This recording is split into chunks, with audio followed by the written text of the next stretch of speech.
mēs esam šodien atkal atpakaļ nekur citur kā Zanes istabiņā. Esmu es Luīze, Džulieta un skolotājs Mārcis. Un mums bija jums skolotāji daži jautājumi. Jā.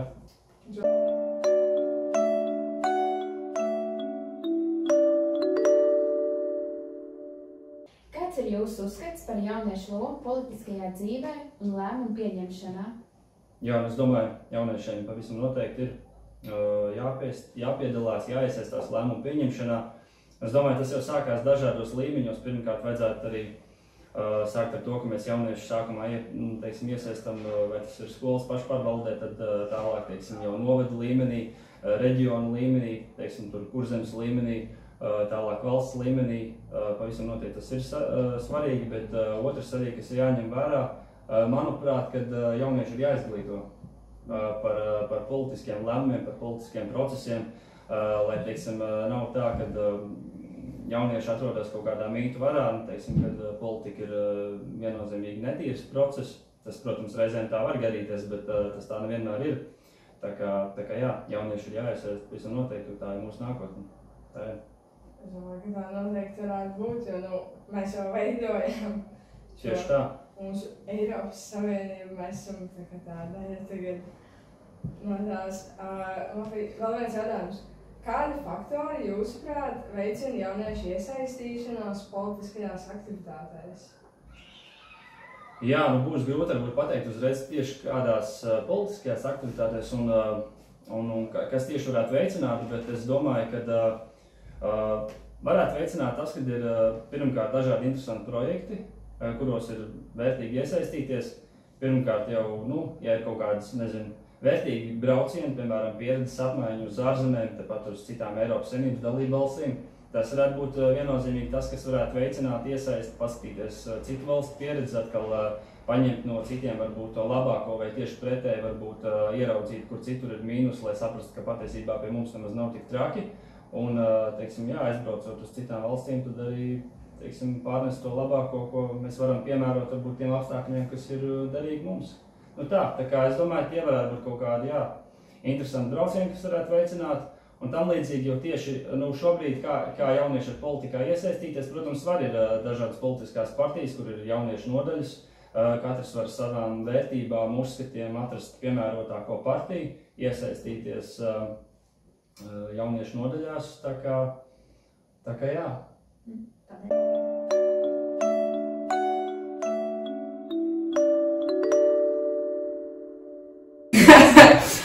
Mēs esam atpakaļ Zanes istabiņā ar Daci. Ar Daci. Skolotāju Daci. Skolotāju Daci. Mēs šeit šobrīd parunāsim par to, cik izglītot ir mūsdienu jaunieši par demokrātiju, par un ap demokrātiju. Man bija jau sagatavots pirmais jautājums, kas kāpēc jauniešiem būtu vispār jāzina, kas ir demokrātija? Kāpēc? Kāpēc viņiem tas ir jāzina? Man liekas, ka tas ir tiešām, tā ir mūsdienās, tā ir tāda pamatprasme, un patiesībā ne tikai mūsdienās, bet kopš mēs vispār novērtējam tādu sabiedrības līdzdalību, un kopš mums arī ir tiesības lemt par to, kā mēs visi kopā kādā valstī vai kādā reģionā dzīvosim. Tā ir tāda pamatprasme, līdzās prasmē rēķināt, līdzās finanšu pratībai, līdzās lasīt prasmē, lai mēs vispār varētu pēc iespējas jēgpilnāk funkcionēt sabiedrībā. Un tādēļ, manuprāt, tā ir tāda arī nepieciešamība šīs demokrātijas pamatprasmes, kur galvenā tā sastāvdaļa ir tieši līdzdalība, manuprāt. Līdzdalība vēlēšanās, vietējā reģionā, valsts un arī, jau arī Eiropas Savienības līmeņa vēlēšanās. līdzdalība lēmumu pieņemšanā dažādos posmos, sākot no skolas, tad jau augstskolā, pašvaldībā, valstī, Eiropas Savienībā, varbūt tālāk jau arī citās globālās organizācijās. Jo, ja mums šīs prasmes nav, tad pretējā gadījumā mums ir jājautā, ko mums dod šo valstu suverenitāti, ko mums dod vispār brīvība, kas mūsu sabiedrībā ir vienkārši iespēja, ko bieži vien varbūt jaunieši nemaz nenovērtē, jo jūs esat tā paudze, kura jau par laimi, paldies Dievam, ir izaugusi, nezinot, ko nozīmē nebrīve. Jā. Jūs minējāt, ka ir jājautā par to, ja vispār nezina, bet kur tad jaunieši to varētu iegūt informāciju par demokrātiju, kas tur notiek, kāpēc tas vispār ir kaut kas kā lieta? Manuprāt, te ir jānošķir varbūt tiešām tādas divas vides, varbūt pat vairākas, bet manuprāt, ideālais būtu tas, ja mēs varētu runāt par to, ka pirmā vieta, kur jaunieši apgūst jau šīs demokrātijas prasmes, ir ģimene. Jūs esat dzirdējuši tādu jēdzienu kā virtuves sarunas. Politikā tas arī ir bieži lietots, un ka virtuves sarunas, un kad bieži tiek teikts, ka virtuves sarunās tur notiek visa tās politikas apspriešana, tur tiek apspriests par ko balsot, par ko nebalsot, kas un kā. Un tad ideāli būtu, ja arī šajās virtuves sarunās ģimenē jauniešiem tiktu iedots un vispār bērnam tā izpratne par šiem demokrātiskā režīma piedāvātajiem instrumentiem, līdzdalībā, tā skaitā vēlēšanām, ka tā ir vērtība, ka tā ir iespēja, ka tas netiktu tā kā nonivilēts, nokritizēts, ka mēs ģimenēs nerunātu par to, nav vērts, ka mēs ģimenē to nepateiktu, tāpat jau mana balss neko neizšķirs, vai es jau par šiem vispār neiešu balsot, es labāk palikšu mājās. Tas jau būtu varbūt tas pirmais līmenis. Bet otrais, protams, tad, kur arī apgūt šīs prasmes un uzzināt, tā, protams, ir skola, izglītības iestāde, tie ir dažādi priekšmeti, bet primāri jau, protams, tā ir vēsture un šīs sociālās zinības, kur šīs prasmes apgūt. Un tad, protams, arī visādas ārpusklases aktivitātes, tā kā jūs pašpārvaldē un šajā Eiropas vēstnieku skolā, kas, manuprāt, ir lieliski iespēja, kur to arī darīt. Un es biju pajautāt, kā jūs tieši savā mācību procesā, kā jūs informējat un kā jūs pasniedzat šo informāciju par demokrātiju tādā interesantā veidā, kas jauniešiem ir saprotams un uzklausāms? Kā jūs to izdarāt tieši? Kristāna, man tas bet jātā tev, tu mācies, piemēram. Man liekas, kad es demokrātiju drillēju no rīta līdz vakarā, manuprāt, es tiešām daudz tieši stundās par to runāju, mēģināt uzsvert, cik tas tiešām ir nozīmīgi. Bet tas, kā sasniegt jauniešus interesantā veidā, tas man, es tikai gadu nepilni strādāju skolā, tas man tiešām vēl ir lielais jautājums.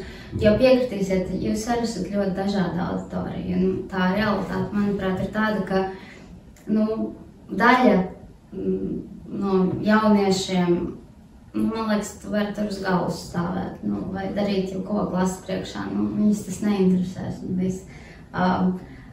Un tad droši vien tā ieinteresētība var arī būt dažādiem ceļiem. Viens ir, ka tu, protams, vari spiest uz kaut kādām tādām arī gan baiļu un pienākumu pogām, norādot, ka tev vienkārši jāzina, iekalt, bet es nezinu, cik tas jēdzīgi.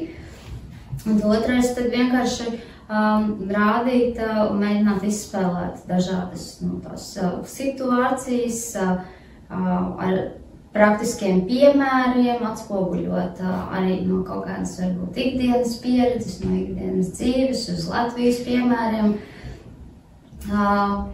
Tas droši vien strādā, manuprāt, vislabāk. Un vēl labāk, ja tu vari par to stāstot ievīt arī kādu piemēru uz robežas ar humoru, varbūt, kas veidojās dažādās dzīves situācijās, un ka tad tas aizķerās. Un tad, protams, vēl ir tas, kad ir vērts atgādināt, ka, kā es arī saku, ka brīvība un šī demokrātiskā iekārta, tas ir kā ūdens un gaiss, ka mēs to spējam novērtēt tikai tajā brīdī, ka mums tā nav. kamēr mums tas ir, tikmēr mēs to neizjūtam kā vērtību. Varbūt tā ir arī mūsu jauniešu problēma, jo jūs nezināt, kāds ir, ka tā nav. Jā. Es nezinu. Es novēlu jums arī to neuzzināt. Nu jā, tā varbūt būtu arī labāk. Bet vēl viens jautājums, kā, atkal par demokrātiju, par teoriju, bet man šitas interesē vispār. Kā jaunietim to tā kā izprast labāk, ja definīcijas bieži vien ir diezgan sarežģītas uzrakstītas? Kas ir demokrātija, kas ir tā brīvība? Kā to vienkāršāk paskaidrot? Demokrātija. Demokrātija, tas patiesībā ir ļoti plašs jēdziens. Demokrātija, ko tas nozīmē? Demokrātija tā nozīmē tautas varu, demokrātija tā nozīmē vairākumu varu. Tur ir dažādi aspekti. Bet vislabāk, man liekas, to paskaidrot vēl vienreiz. Es jau saku, tā kā caur piemēriem, tas ir viens. Un otrkārt, tas arī ir tas, tā kā mēs runājam par demokrātiju, par to veidu, kā mēs pieņemam lēmumus, kā mēs risinam kādu problēmu, tad ļoti bieži es varbūt saklausu starpbrīžos un varbūt arī nedarat stundu laikā, ka jauniešiem neapmierina tas. Un tas ir slikti un vispār tas ir neciešami. Un bieži vien tā neapmierinātība un tā pukstēšana tiek saistīta arī ar skolas vidi un mācību procesu un tā tālāk un tā joprojām. Tajā brīdī rodas tas jautājums man, ko jūs ejat un darat ārpus tās pukstēšanas, ārpus tās sūdzēšanās, lai argumentētu, pierādītu, ka tas varbūt nav pareizi, ka tas ir netaisnīgi un lai jūs šo kārtību vai kāds noteikums vai kaut ko mainītu.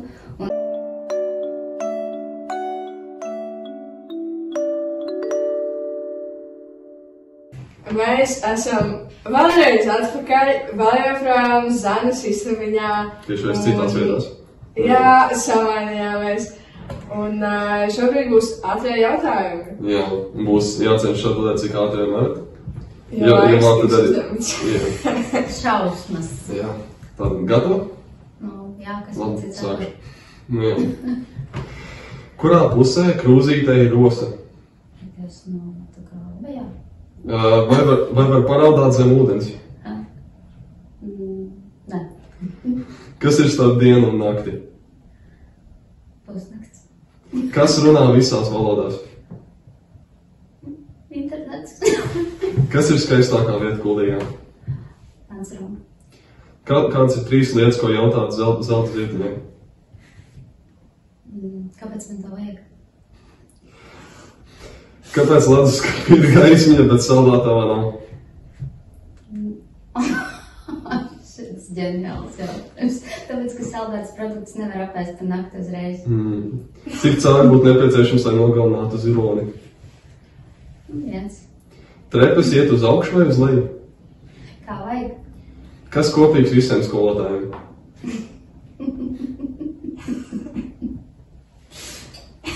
Laiks iet skolā. Diagnoze.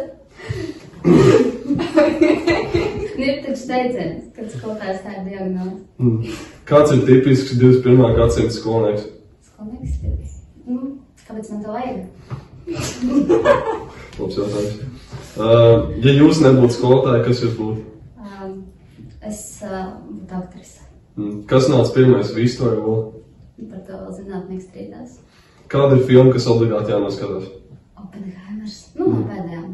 Kas ir grūtākais esot skolotāji? Apgāzt. Nē, labi, es nebūšu tik ļauna. Grūtākais? Jā. Ak, Dievs, jūs man tagad iedzināt storiju.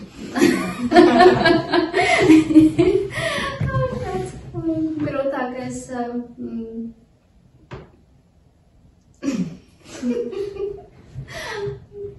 Labi, man ir vienalga, kāds mums tur būs tas laiks. Mēģināšu šito atbildēt diezgan nopietni. Grūtākais ir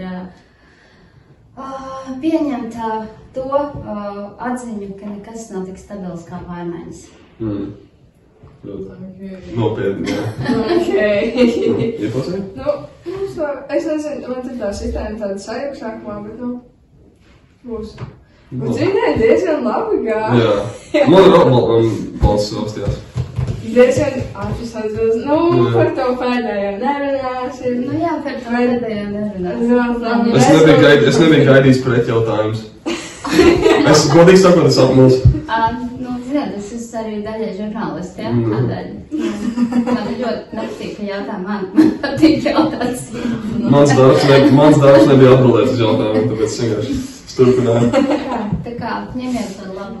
Neņemsim, noteikti ņemsim, sirsniņā paliks. Jā.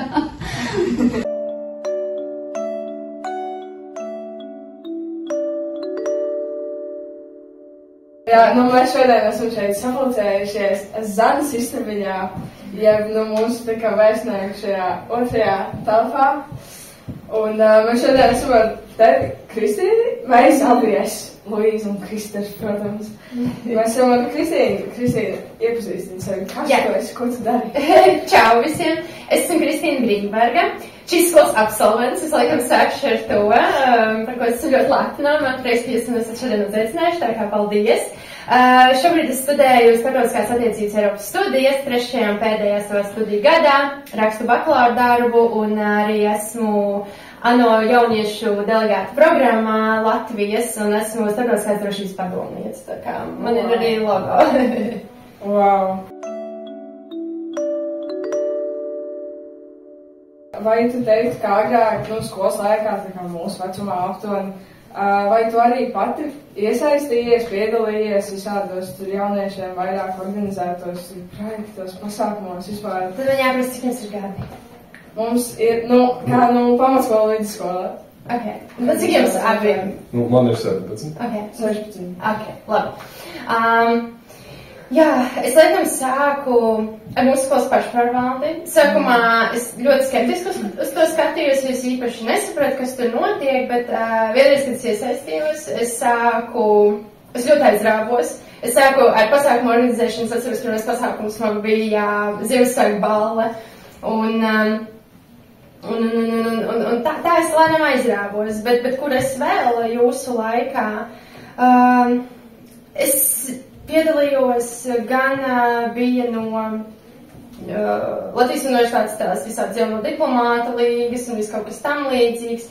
Tad es vēl biju Baltic American Freedom Foundation, es pieteicos uz Leadership Academy, kur man bija jābrauc uz Ameriku, bet es netiku, diemžēl. Kas vēl bija tāds, pašpārvaldē mēs bīdījām visādus projektus, gan lokālākus bija Kuldīgas, varēja naudu dabūt projektam, es taisīju caur kustībām uz veselību, tur sporta projekti, tad mums bija arī lielāks, tas bija Youth Latvija vai tam līdzīgs, mums bija nāc tīmeklī ļoti, gan 2 gadu posmā, laikam mēs to visu izdarījām. Tas arī bija forši, jo es vēl aizgāju studēt, bet tad es vēl braucu no studijām šurp un piedalījos atklāšanas pasākumā. Tas bija jauks. Jā, es centos daudz caur skolu, caur pašpārvaldi, tad arī jauniešu mājā man arī aicināja pieteikties un ar viņiem arī kaut ko kopā beidīt. Tas bija laiks, kad varbūt vairāk lokālāk un tieši uz tām sfērām, ar kuriem es varu tā kā sadarboties, tieši mana skola vai Kuldīga. Tas bija vairāk tas, kur plašāks apmērs es iegūju, tad, kad es jau aizgāju mācīties uz Rīgu pēc vidusskolas. Okay.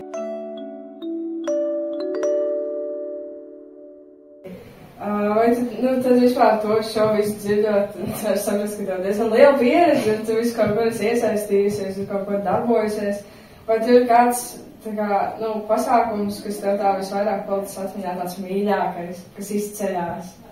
No skolas laikam tas, kur es biju projektā vadītāja, tā jau minētajiem caur kustībām uz veselību.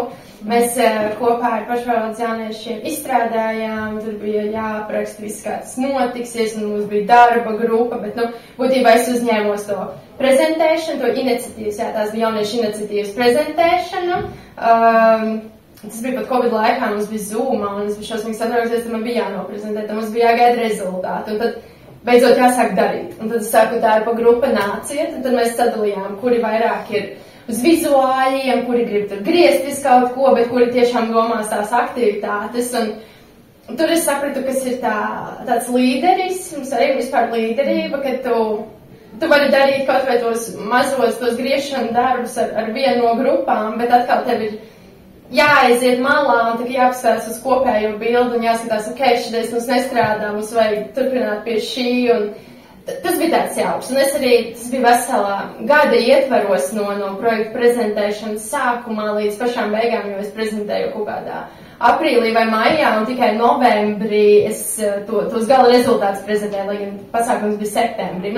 Tāds ļoti ilgstošs un man tāds ļoti mīļš, un tas bija arī pirmo reizi, kad es sapratu, ko nozīmē vispār projektu rakstīšanu un starp jauniešiem, un būtībā neviens jau mums nepalīdzēja, vienīgi Sangrita skolotāji, bet, tagad mēs tiešām paši tam centāmies iet cauri, kas bija tiešām patīkami.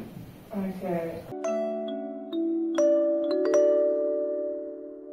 Kā tev vispār gāja studijās, kā tā pieredze bija? Jā, tātad es pašlaik jau minēju, studēju Rīgas Universitātē, starptautiskās attiecības. Pirmais studiju gads bija mazliet grūts un sarežģīts, bija gan Covid, gan es pārvācos uz Rīgu, un tomēr es lielāko daļu pavadīju Kuldīgā, bet it kā es dzīvoju Rīgā, un tad es centos saprast, ko es mācos, mums bija daudz vēstures, daudz tādu ļoti skaidru definīciju, terminu, kam jāburās cauri, un tad otrais studiju gads jau iesākās daudz labāk, mums pašiem atļauj daudz analītiskos rakstus rakstīt par būtiskākajiem notikumiem, kas noteikti tagad pasaulē, es atceros rakstīju par Venecijas vēlēšanām no vienas puses, bet tāpat par Eiropas salīdzinošo politiku starp vienām valstīm no otras puses, un tas man radīja tādu dzīvi interesi par tiešām to, ko es mācos, un es jau biju pirmajā studiju gadā pieteikusies uz nākamo studiju gadu, uz otrā studiju gada pavasara semestri uz Erasmus Plus programmu. Pusgadu studēju Nīderlandē, Hāgā, kas man atvēra atkal pilnīgi citus plašumus. Es arī paralēli studijām vēl izgāju praksi Latvijas vēstniecībā Nīderlandē, Hāgā, kur man bija būtībā aizgāju uz universitāti.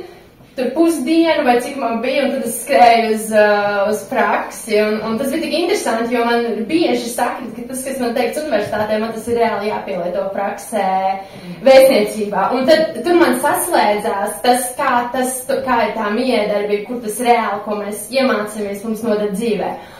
Un tā bija lieliska pieredze, un tad es atbraucu atpakaļ pagājušo vasaru, un sākās universitātē pēdējais gads, un es domāju, ārprāts, vai tas viss ir beidzies, un tad es domāju, kur es vēl varu iesaistīties, jo es biju tāda sasūkusies ar zināšanām, un man likās, ka man kaut kur jādod, un tad es atradu Apvienotā Nācija organizācijas Latvijas jauniešu delegātu programmu, kur mums ir delegāts Kristofers Krūmiņš, un viņš meklē padomniekus gan izglītības, dzimuma līdztiesības, klimata un starptautiskās drošības jautājumos. Un tad es domāju, ok, pieteikšos starptautisko drošību, un es tiku kā padomniece viņam. Tas viss ir brīvprātīgi, bet mēs vienkārši esam atradis sev čupiņu jauniešu, kur mēs esam šausmīgi degoši par visu, par ko mēs esam. Mēs arī šodien esam vizītē, lai pastāstītu te Viduspolitikas vidusskolā par mums. Un šobrīd, jā, es rakstu bakalaura darbu, un man pēc mēneša ir jānodod, un es esmu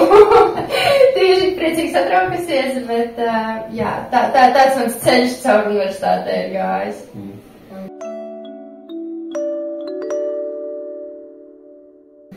Runāt par drīz, kas notiks Eiropas Savienības vēlēšanas. Kā vispār teikt, kā motivēt jauniešus, lai viņi iet un vēlētu? Jā, šobrīd jau mācoties Eiropas studijas un visu, man ir ļoti skaidrs, kāpēc mums ir jābalso, un arī kā mums to centās sākumā pateikt studijās, ka būtībā, mums šķiet, ka Brisele kaut ko nosaka, un Brisele ir ļoti tālu, un ko man tur vecmāmiņa, nezinu, no laukiem tagad iegūs no tās Eiropas Savienības. Bet būtībā mums jau ir tā balss ietekmēt, kā mūs pārstāvēs Eiropas Savienībā. Un ja tu gribi kaut ko mainīt, vai tev ja tu izlasi tās vēlēšanu aģitācijas lapas, kampaņu lapas, tad tu redzi, kādas ir tavas vērtības, tu salīdzini ar tā kandidātu vērtībām, un tu vajadzēja nobalsot. Man ir arī daudz draugi, kuriem esmu stāstījis, cik tas viss ir svarīgi, viņi saka, jā, bet es droši vien aizmirsīšu, un tad man ir tādi, kuriem es vienkārši uzrakstīšu dienu iepriekš, atgādināšu, man jau ir sarunāts, jo vienkārši es pati zinu, cik tas ir svarīgi, un manuprāt, pat ar šiem te bukletiem un vēl vairāk kaut kādā vieglā valodā skaidrojot, ko mēs iegūstam no Eiropas Savienības, kaut vai tās pašas 4 brīvības, ko mēs esam ieguvuši no Eiropas Savienības, jā, pārvietošanās brīvība, preču, pakalpojumu brīva aprite, kapitāla brīva aprite, jā, tas nebūtu, ja mēs nebūtu Eiropas Savienībā. Un Eiropas parlaments ir tā vieta, kur tiek uzklausīti visi iedzīvotāji, tāpat kā Latvijas parlaments ir Saeima, kur mēs ievēlam savus pārstāvjus, tad Eiropas parlamentā mēs ievēlam atkal savus pārstāvjus mazliet augstākā līmenī. Un tas ir tikpat svarīgi, un jā, arī jums kā vēstniekiem ir jāmāk vieglā valodā tas saviem vienāžiem paskaidrot, vai tiem, kuriem tikko ir palikuši 18 gadi, vai jau ir, mēs arī to kā studenti cenšamies, un es arī zinu, ka es likšu savos sociālos to, un es zinu, ka ir arī daudzas kampaņas, kas viss palīdz, bet tieši tā, kad jaunietim skaidro, tā ir daudz labāk, un tad tev kaut ko uzklaus vairāk, nevis kāds pieaugušais to tagad māca, jā.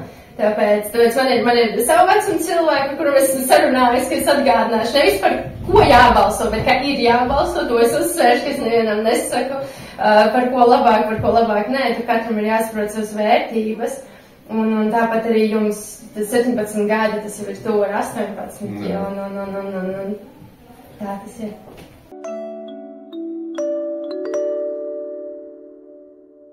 Saulainu un priecīgu pavasari visiem.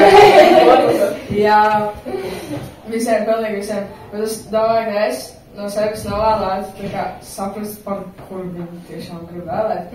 Saprast tās savas vērtības. Un prioritātes. Tas ir tik viegli, un nekas cits nav jāatzina, tikai pašam sevi. Un jāiet vēlēt. Obligāti. Jā, bet